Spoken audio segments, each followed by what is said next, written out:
Happy Juneteenth, everybody. Thank you. It's so good to see you here today celebrating the memory of one of the most significant events that's taken place in American history. I'm Reuben Blackwell, and I'm here to just drop a little bit of info, just a little bit of info and a little bit of challenge. And I'm really blessed to be part of this phenomenal team that's called OIC. Thank you for these phenomenal folk who work hard every day to make sure that we bring together uplift for all of our community in every area that we can possibly bring help and support. For everyone who needs help, there is help. So come to OIC if you need help. The issue that we're here today is to celebrate and remember what happened over 150 years ago. Understand that American history is world history, and none of us can be separated from what's taken place in our past. Sometimes we want to look back in history and try to discern and understand and support whatever perspective that we have. But the bottom line is that nobody can rewrite what happened yesterday. Whatever happened, happened. People did what they did. The question that we have before us is, what do we do with the time that we've been given today? Because our actions, our words, our thoughts become history for the next generation. We got to understand that America, just like the rest of the world, was created and founded by individuals who really didn't care about anybody other than sustaining their own legacy. Let's tell the truth about it all. And we're here at Juneteenth to remember the journey that enslaved Africans and their descendants have had to deal with since the 1600s. This is not a 100-year journey. It's not a 300-year journey. It is a journey of almost half a millennia. And we also must understand that the people who were empowered because of superior weaponry, because of the ability to use technology to their advantage, didn't just bring benefit to everyone, but they brought everyone together to create opportunity for a few. But because God is sovereign, somebody say God, come on now, He's able to turn evil into good. Now today I'm Reuben the person, is that all right? I'm not a title. I ain't just leading OIC. This is all about what I think. So I'm going to make that disclaimer before I get going, all right? When the Constitution of the United States was framed, it was framed by a core of individuals who determined that nobody else was on their level. So for the millions of black people that were forced to make the journey from northern and western Africa across dangerous seas into the Caribbean to make the first stop to colonize and develop and grow crops that would benefit Great Britain, Spain, France, Portugal, and quote-unquote civilized Europe. That was the foundation of a system of economy that you and I have had to deal with, empower, and develop. Black people were not considered full people. Y'all know that, right? And so for the journey of the descendants of African enslaved individuals, and I do not call my ancestors slaves. You got to work with me. I do not call my ancestors slaves. They were people who endured oppression, dealt with serious, intentional, violent treatment and were brought to this land to develop a land so that kings and queens and ruler class, not all white people, let's make the truth known, it ain't for everybody. It was for privileged classes of people. Everybody else was devalued. So black people, at the penning of the Constitution of the United States of America, only had a value of 3/5 of a human. 3/5 of a human. So the same people that wrote the preamble to the Constitution that said America was here for everyone had a limited perspective of the definition of the word everyone. So the journey of the African descendants in America is that we have been pawns in a game to strengthen economies that were never created to benefit the people who work to make the economy great. So when our ears hear "Make America Great Again," and yes, I'm saying that, our ears do not hear inclusion. Our ears do not hear representation. And our ears do not hear there is a place at every table for you.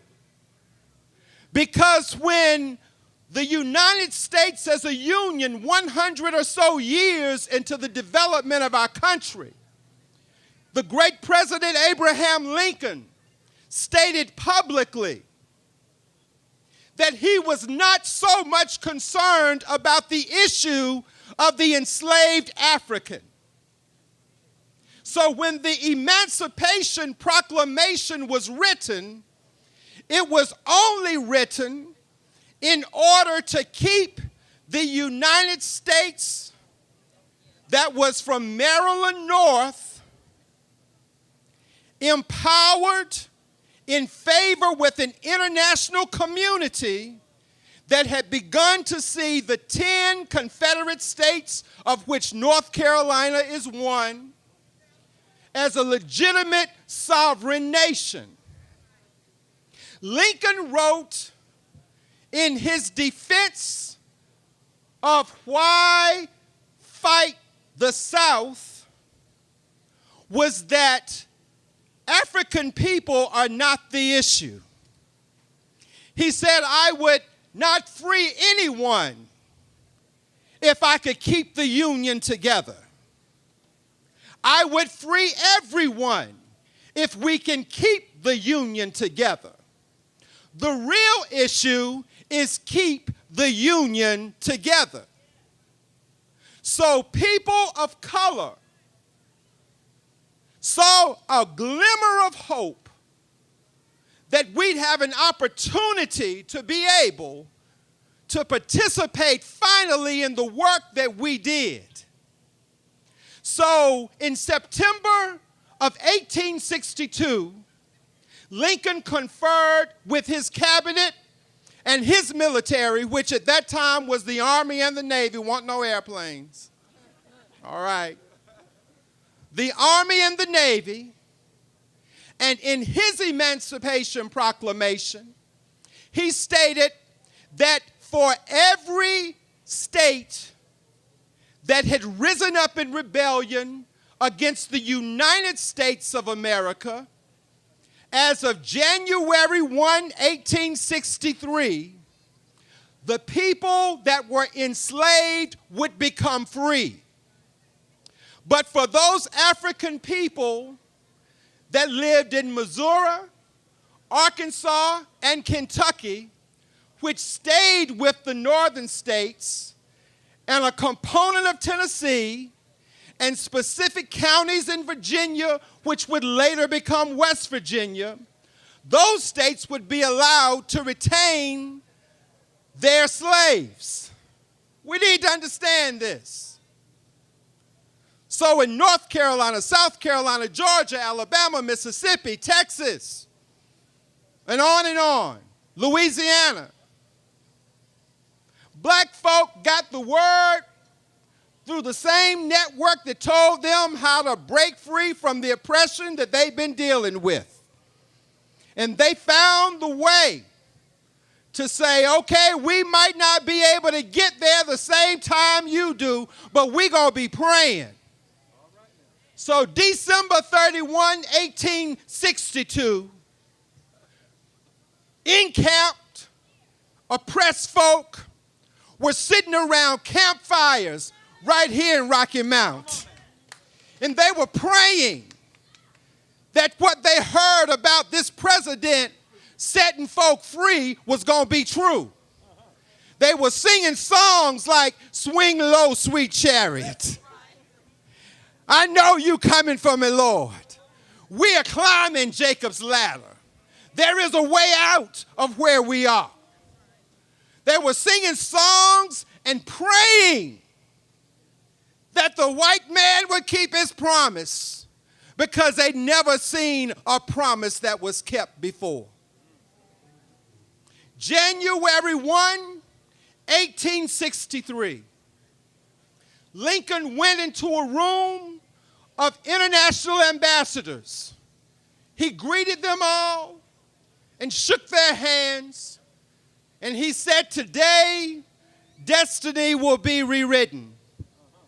He went into his Oval Office, signed the proclamation stating that every black person would become free in the Confederate States of America, although they did not recognize his freedom. His word, I'm sorry.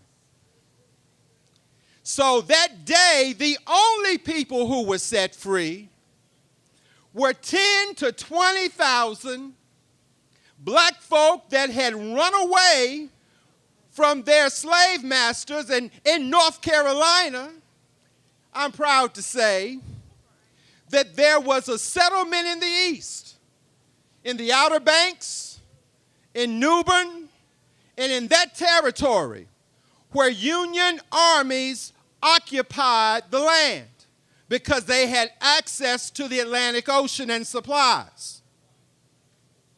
6 months later, a contingent from the coast marched into the interior of eastern North Carolina, and they came right here to Rocky Mount. And they settled their sights on a place that was producing more cotton than any other mill in North Carolina for the Confederate States and for the Confederate Army, and that's the Rocky Mount Mills. So there is an enactment that probably most of us don't attend because ain't none of us gonna act like slaves, is that right? So in July, the Union Army came to Rocky Mount, and they had two things to do: decimate the mill and blow up the railroad. And when they finished here, the next thing they were assigned to do was to go to Tarboro and blow up the bridge there too. So the history of Rocky Mount is the history of America. Fast forward to 2018. Black folk were waiting for someone to write a letter, sign a document proclaiming their freedom. Today, we all have the opportunity to write our own Emancipation Proclamation. We don't have to wait for anyone, black, red, yellow, white, brown. We choose freedom every day. Our journey is political, it's psychological, it's physical, it's spiritual, and it's economic. We've got to make decisions every day that we value ourselves as much as we value everyone else. So you must understand that when we hear the Star-Spangled Banner, we desire and yearn to stand and be proud of the nation that we helped build. But our collective social memory says that our value has always been diminished. When Lincoln signed the Emancipation Proclamation, his own party members told him, "You're going to bring another level of passion to the Confederate Army, and they're going to script this narrative around rape of black men with white women. They're going to script this narrative of black people taking over economically, and they're going to script the narrative that no white person will ever be safe."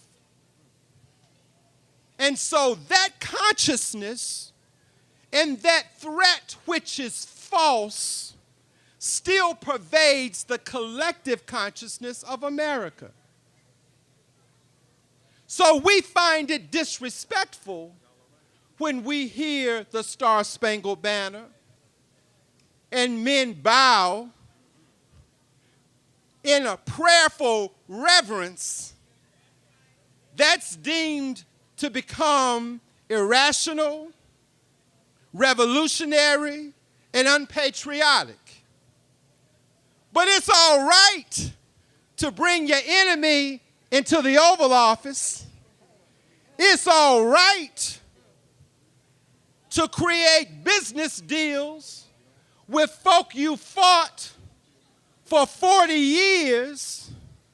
It's all right for black men to still be devalued and beat and disrespected and underpaid, and black women's health to still be sacrificed.